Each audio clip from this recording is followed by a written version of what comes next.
If you're new to dropshipping on Facebook Marketplace, this video is really going to help you. Now, this is a compilation of 10 of the biggest mistakes that I made in my very first month dropshipping on the platform and the lessons that I learned because of making those. So obviously, if you learn these, you can avoid them and kind of beeline the opposite direction so it won't cost you the time or the money. Now, this is primarily geared towards beginners, but this can obviously help like intermediates and advanced dropshippers as well. I would write these down or at least pay attention to them and make sure that you check off each one of these so that you're not making it as well. First and foremost is strictly tying into your question, and that's that views don't really matter, okay?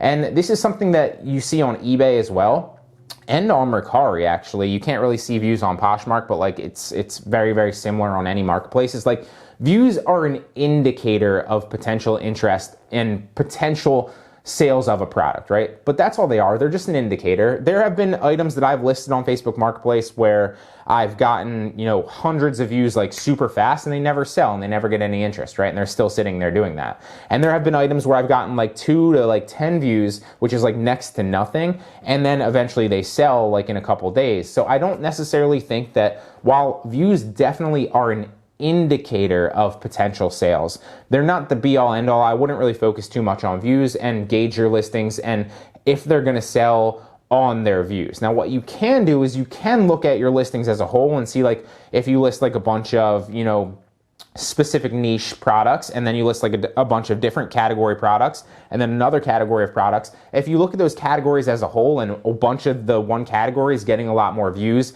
than another, then that could be a potential indicator of like list more of those products in that category because there's a lot more interest there, right? But I wouldn't really gauge it listing to listing and be like, this listing's dead because it didn't really get a lot of listings or it didn't get a lot of views on it, and gauge it that way. So that's my opinion. Test it out. Like I said, I'm still learning this stuff myself, but that's what I've kind of seen, okay? Another thing is that you can, and this is actually a little tidbit that I found out it wasn't yesterday, it was like 2 or 3 days ago. And this is really, really cool. So I personally, full disclosure, haven't tested this yet. Like I have tested it to see that it's viable, but I haven't actually gone a step further with it. And that's that I was in a Facebook group, because I'm in a couple different Facebook groups now on Facebook dropshipping, just because it kind of interests me. I like to see what like other people are dealing with and like what's working for them. And I realized that you can actually you can go into Facebook Marketplace, broaden out your radius to 500 miles, right? It's from like in your search. And so you can obviously switch where you're searching from, right? So like if your location broadens out 500 miles and it doesn't reach the entirety of the US, you can go to the other coast or like a different part of the US as like your location, broaden out 500 miles and do another search. And what you can do is you can actually find the people that are successful in the Facebook Marketplace dropshipping group, because you can't really have, people do have multiple Facebook accounts, obviously, but most people don't. They only have one Facebook account. And so if they're listing from that Facebook account and they're in the Facebook dropshipping thing, what most people don't realize is obviously all their marketplace listings are going to be under their personal seller profile, right? So you can go into Facebook Marketplace, broaden out your radius to 500 miles or move it around, and then search for that specific person, especially if you know their location, which it obviously shows you on their Facebook profile most of the time. So you can find that seller, click on that seller profile, literally see all the listings that they're selling, okay? So that I know you can do. I tested it out, right? And yesterday was Sunday, which is my off day. I also was like at a party, so I really didn't do anything yesterday. I found this out like 2 days ago, like I think like right before I like signed off and like didn't really do anything. So I haven't touched and played around with this yet, but I plan on testing it out later. And you can obviously search them on Facebook Marketplace, find them, and potentially, again, I haven't gone this far, potentially reverse engineer all their top listings. Or, if you really just want to put the work in and you know that they're obviously selling well because you can see the ratings on their profile. There's been a couple people that I've seen this already. Or if they're a YouTuber and they're in the Facebook group, which obviously a lot of them are, and they run their own Facebook groups, you can literally find them, see every single listing that they're listing, search all those products, figure out where their supplier is, and then reverse engineer it and list it and slightly undercut them. That's business, right? You can do that. I'm definitely planning on testing that out later tonight. It's not my be all end all because obviously I don't focus heavily, like dropshipping. This dropshipping business is not my main thing. I have content. I also do reselling, but it's definitely something I'm playing around with and testing heavily out, like for like an hour or two at night. Definitely plan on trying that out. That's a cool little tip. Test it out. I bet you there's something there, okay? So The next little thing I want to touch on is that you can focus, more on listing a lot of things instead of doing heavy product research on things before listing them, okay? So just like you, I've watched a lot of videos on this on YouTube just to see like what's working for other people, if they have any other insights, kind of like I'm going over right here in this video for other, that I can kind of gather and use myself. And one of the tips I was seeing a lot was like, do a lot of product research on Facebook Marketplace to find your products, right? And like that might be able to work, but I've found a lot more success doing it just listing a bunch of things and testing them out, especially with Z-Drop. And the tip that I'm going to go into like next, you can list them super fast, okay? So I'm talking like 30 seconds to a minute list, and you can just list like, you're better off listing like a couple hundred things if you really wanted to a day than doing product research heavily and finding like one or two, in my opinion. Because chances are if you list a couple hundred things or even like 100 things, which won't take you that long at all with Z-Drop the way that you're doing it, is you're gonna find a couple items that sell and sell really, really well. For me, for example, I think I don't know how many listings I have. Let's say 500 right now, but I really don't know. It could be lower than that, probably is lower than that, but it's a couple hundred plus.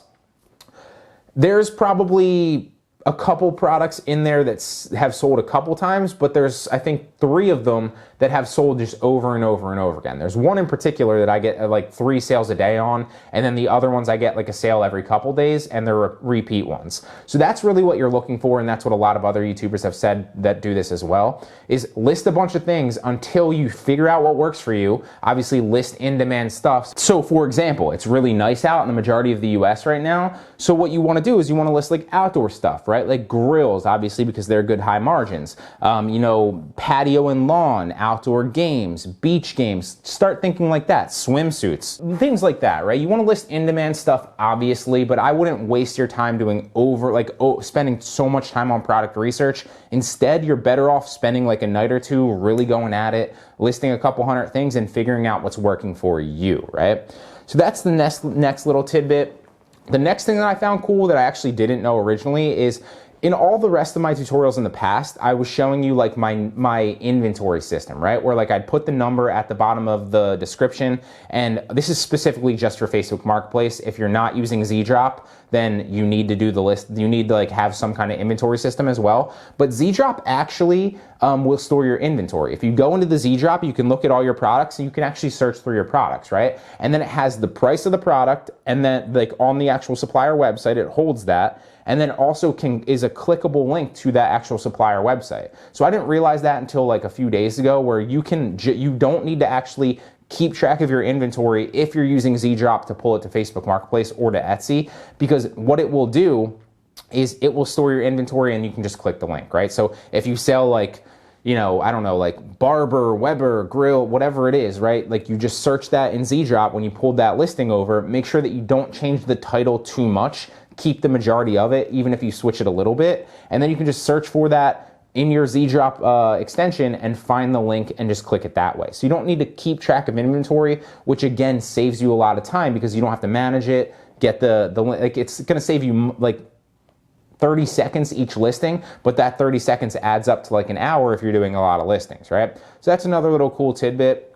The next thing is list higher priced things and list higher margin things, right? There was for example, the one thing that I sell like 2 or 3 times every single day is a lower margin thing. And I think I make like $3 or $4 depending on the sales tax and where it's going in the country, right? That's great. I'm very, very grateful for those sales, and it hopefully obviously is going to get me reviews on Facebook Marketplace to help rank my profile, help other buyers buy with trust, but it's not really worth my time, in my opinion, every single time to facilitate that sale for $3 to $4.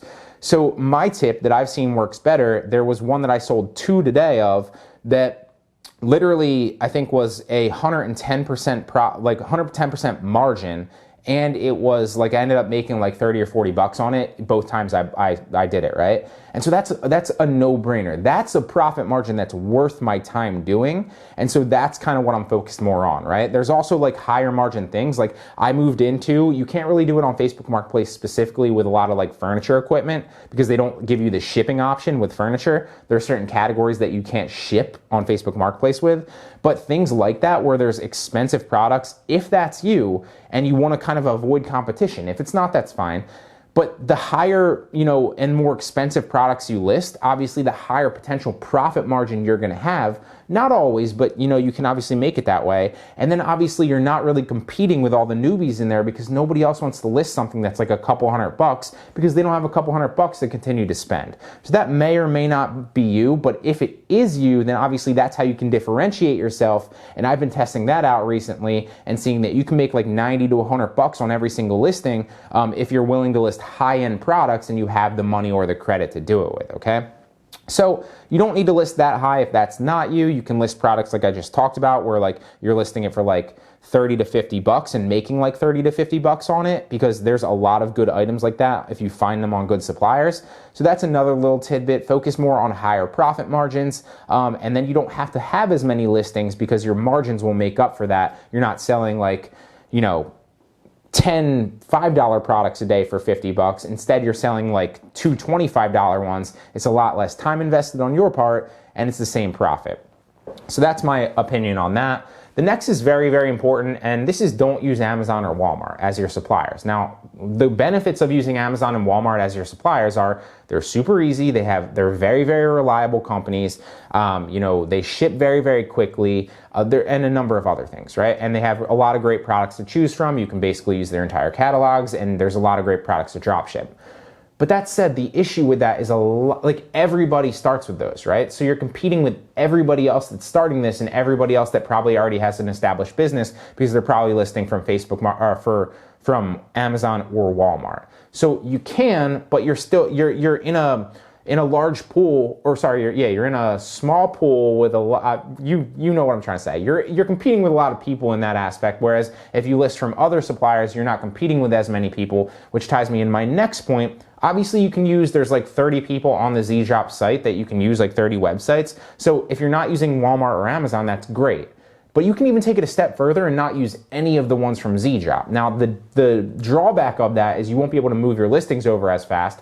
But the benefit of that is you're competing with like next to nobody. If you find like another great supplier that's not on the Z-Drop website, everybody that's drop shipping via Facebook Marketplace right now is using Z-Drop to do it, okay? I am, okay? But there's definitely other suppliers that I'm testing out and moving their products over manually, and you can find something with like an image downloader. I've made videos on this in the past when I actually did the Poshmark one. So you can find like the image downloader. I think it's, e-commerce image downloader. Search that in the Google Chrome store, and basically what that does is it pops up. You can't see it right now because I don't have it running on like an Amazon listing. But it pops up with a little thing. It just says download all the images on the actual listing. And that saves you so much time because you don't have to literally right click and download or take a snapshot of it and then save it, right? So it saves you a lot of time. You can just download all the images, copy the title, copy the description, move it over very, very quickly. It's not going to be as fast as Z-Drop, but it's going to be still pretty fast. And on top of that, you're competing with next to nobody with that supplier, okay? So the best tip that I could give you is A, don't use Amazon or Walmart, but also you could even take it a step further and not use any of the suppliers on the Z-Drop site and just use something else entirely in a different supplier that nobody's using, and then nobody else will be able to compete with you on those products because nobody else is using that supplier. That's probably the best tip that I could give you, and then you start listing like 100 products from that supplier, chances are you'll find a lot of success doing it, okay? Now, the next tip that I wanted to touch on is think of this as a long-term game, and every listing that you create adds value, and potential sales to your business over time, right? So it ties back into the point of like none of your listings are really actually dead, and I thought that in the beginning that they were. But every single listing that you list, and I've been looking at this on Poshmark and seeing that it's true because I don't just drop ship on Facebook Marketplace. I've been testing this out on a number of platforms. Every single listing is a potential sale over time, right? So the more listings that you have, obviously this doesn't correlate specifically, but the more listings that you have potentially, the more potential sales that you'll make. This is true in reselling. It's also true in drop shipping. So look at it as a long-term game. The more listings that are quality, obviously, that you add to your store, the more potential sales that you get over time. Because honestly, there's a lot of people on YouTube creating videos right now that are like, how to make $100 a day drop shipping on Facebook Marketplace, or how I made $10,000 drop shipping my first, month on Facebook Marketplace. I'm not saying that they're lying. They very well could be doing that. But it is important to curb your expectations. And I totally get, as like somebody that creates YouTube videos, I'm no saint either. I've done that in the past, and I probably still will continue to title videos like that if I come up with a decent title. But like a lot of it's hype. They probably, some of them probably are doing that. Some of them probably aren't doing that. Curb your expectations. Think of it more as like a long-term business, and don't go into it. If you go into it with the mindset of like, I need to make $10,000 this month, or I need to make $10,000 next month drop shipping on Facebook Marketplace, you're gonna get bummed out because you're not gonna see those results right away, and it's gonna discourage you. Instead, set a realistic goal. Maybe I wanna make 5 sales a day, consistently over my first month, or I want to make $1,000 from this profit my first month. Those are obtainable goals that you can hit, and then that will inspire you once you hit them to see like, okay, like I made 1,000, like how can I actually scale this now? Maybe I add more listings to my store. Maybe I add more, I find a better supplier. Maybe I branch out to other marketplaces, right? So look at it more long-term. Don't look at it as like some easy way to get cash right now, okay? And the next thing that I wanted to touch on, and finally is specific to your question, but also specific to everybody, is like, I've been probably getting like 5 sales a day now. And one of the things that I haven't actually added it up because I have like a long spreadsheet, and this ties directly into my point, is like, I don't draw any specific conclusions yet because it's too early. It's only been like 2 weeks really that I've really been going at this, maybe a couple weeks more than that, like where I was testing it out with like a listing here and there. But it's only been like a week or two realistically that I've really been kind of testing this out in depth. And so I don't have enough data yet, right? So the key lesson here is don't pivot too fast. Don't judge your listings too fast. Don't judge your products. Don't judge the category that you're listing in too fast. And look at it more as a long-term game, right? That way, as you accumulate more data and you do it like over a month or two, you'll have more data, you'll know what works for you, and you'll be able to make better, more informed decisions. This is true in any online business, but obviously drop shipping. A perfect metaphor and an example of this is like when I run advertising, I'm doing it on YouTube right now. You might have even seen some of them as somebody that watches this channel. I used to panic when I didn't, like in the beginning, like I used to sell my course for like $500 with the discount, right? It was $9.95, but then discounted to $500. And if I didn't make that $500, like if I ran ads that were like $500 and I didn't make a sale, I was like, oh my God, and shut the ad off, right? But now I'm seeing that like if you give it more time, more data, it optimizes better, and you start to get better results over the long term, and your cost per customer, your cost per lead, all that stuff goes down, right? Your cost per click, your cost per impression. And so it's the same thing with Facebook Marketplace. It's the same thing with drop shipping or any of these types of things, right? Do it more, accumulate more data. I'm not saying do it for a year, but don't just do it for like a week, look at your listings and think that you're not successful or you're doing something wrong. Do more of it, accumulate more data, then draw better conclusions with more data. You'll see more consistencies.